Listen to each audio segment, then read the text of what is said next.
Well,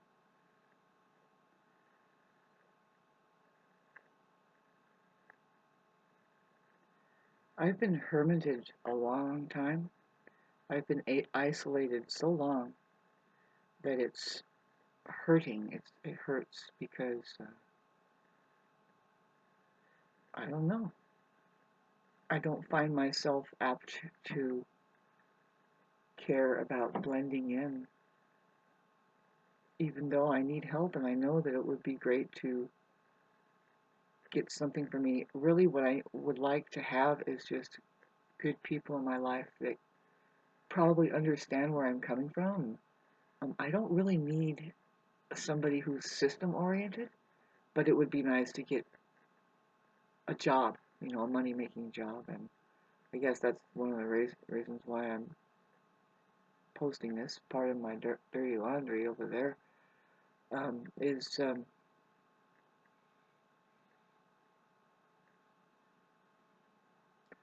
because I need to get down to the food store and I need like $10 for that.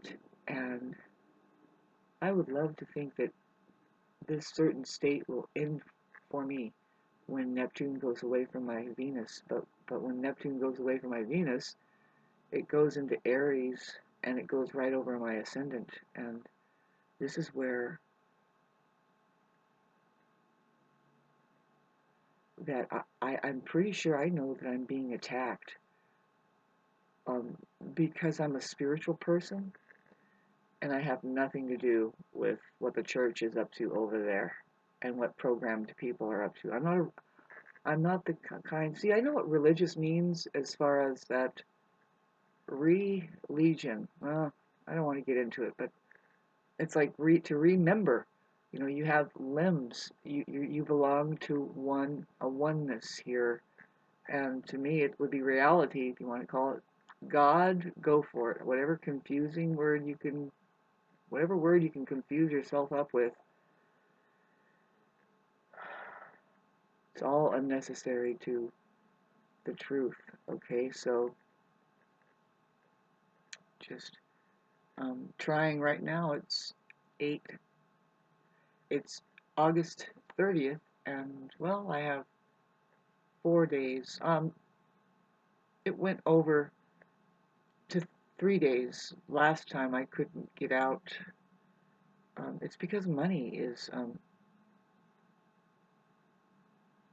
I don't make money, so very little have I been making. Um, and it's felt terrible if you knew who I was, like with the Venus and Virgo in the sixth house. I've always worked, and I love going out, and people are anticipating getting the job done by using me. And the thing is I like to work with a smile. I like to be recognized as having done it effectively and well. And it seems like that, like, well, 3/4 of the place cares, especially if they're paying you money. Who gives a fuck? They just want it done as fast as possible. And the whole thing with having a rapport with people or like putting your heart in it or something like that, it just goes out the window. This is money here. Fucking hit your clock and hit your clock and then bye, right? And I don't know. I've never really afforded to hang out very long in a situation that much. My situation, my life, and I would love to share it with people, is a very unique life. It's very, I wouldn't say privileged or sheltered, but I think I did myself the right thing by doing what I've done as far as what I wanted to do. And boy, it's been since childhood that I would try to just say, fuck the system, fuck your grades, fuck your money. I'm able to be more creative than what money is making us do, which is it just makes us worry. That's part of the reason why I'm here. I mean, I don't look too bad, right? But I don't know. You can't go down flat enough and destroy yourself enough flat for a narcissist to be satisfied, because the trick about them is that they're never satisfied with anything. And having said that, isn't it hard to tell who's who when if you start to get like their contagion? Their contagion is to be disgruntled and in a constant poopy cloud mood.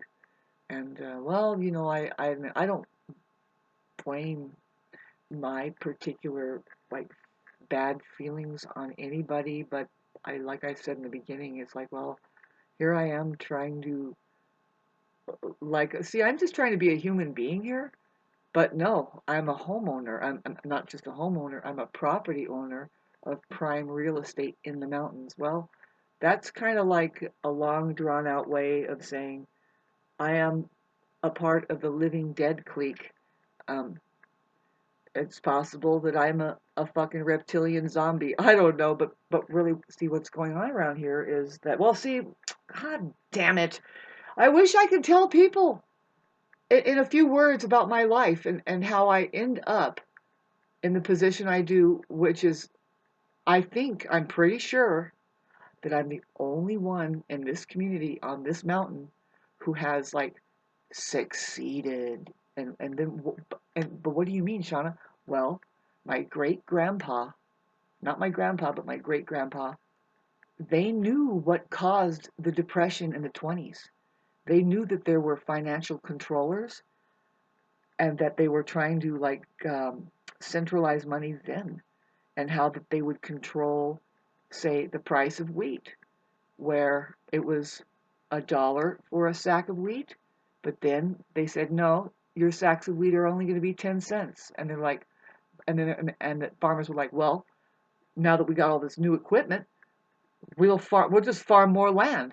And there's where you have environmental disaster caused by just getting the okay by the government saying, because nobody knew better. I mean, money doesn't know anything better.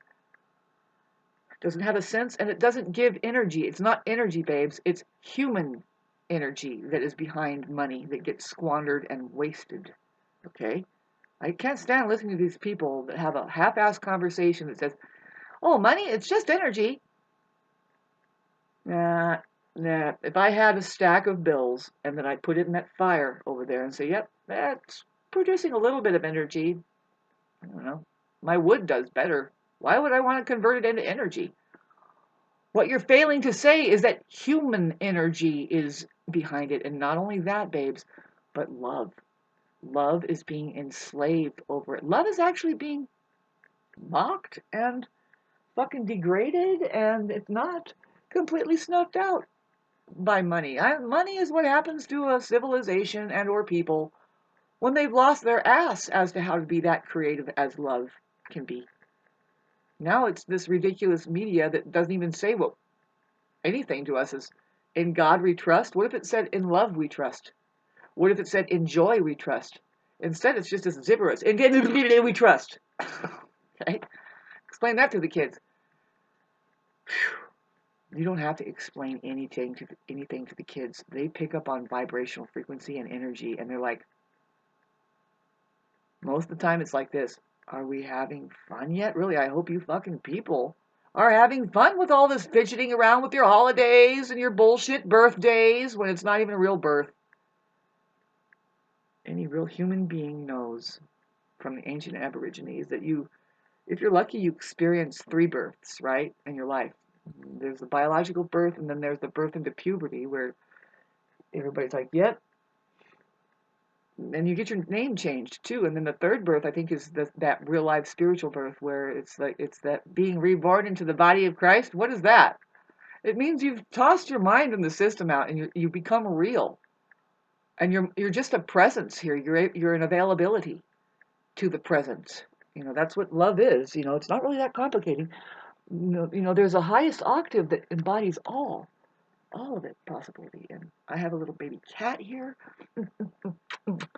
Oh, I can't get too attached, right? Because I don't think I'm going to be spinning. See, the cats can live to from 17 to 23 years old, and I'm not going to sit still and cater to these cats for 17 to 23 years straight here. I did it once before, and I love where I got with my Cat, it's a psychological preparedness. I already know about it.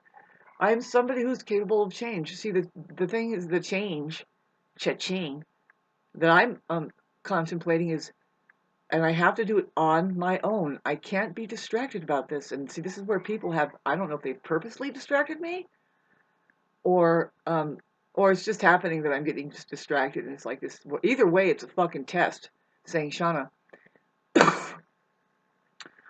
pardon me, saying, Shauna, are you gonna move because you know that it's just time, it's what you're supposed to do.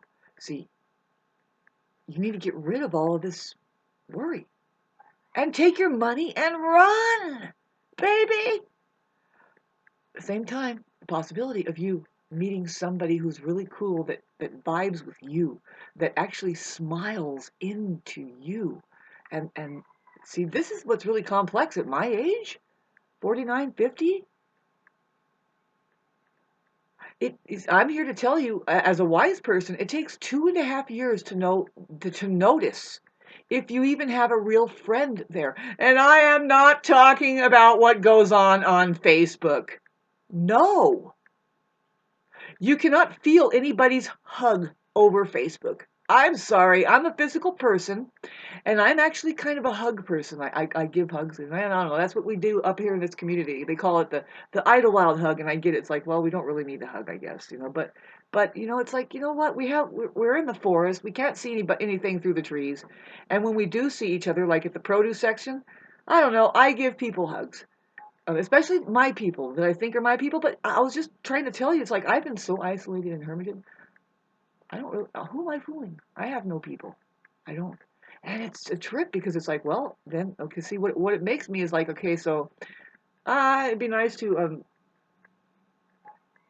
think that I can get something out of these fucking people here, but none of them are mine, so I don't really expect it. I expect my head to get chopped off, and that's why I hit unjoin at the Idlewild Swap and Shop where I used to advertise for my services, but they cut me down because I started talking about. See, I ranted on somebody's cabinet, their post inside of a comment section. See, they were advertising for wood. See, oh, I got wood for sale, $300 to $400. It depends on what you. And I'm like, you know what? That shit comes down for free, and I just made a huge paragraph saying, and I think it's despicable what's happening at the dump over there, and they came back at me. Some people, I thought that they were in support of what I was saying, but then later on I could tell that they just ganged up on me, and they said, well, if you've been doing wood all your life up here, then why don't you just get a wood permit and go outside? It's like, you fucking assholes. I fucking hate you fucking people that don't think that I've been thinking on my own, that I already fucking tried to do that, and that you can't see it as well as I, that everybody goes out and gets the fucking wood until it's fucking bone dry, and they've been doing that already, and it's done. Why? Because you money-making fucking assholes are fucking doing it. You come up here and he's like, salivating over our trees that are coming down. I had a fight for my neighbor to get it to me. We used to give it to each other. The neighbor across the street at my home, she knows I burn wood. She saw me for the fucking last 15 years cutting my wood by hand, my trees, bringing it in, and people are being. It's gotten so strange over the last 3 years. It's tightened up to where it's like the survival games and starve everybody out and fucking here's your booger.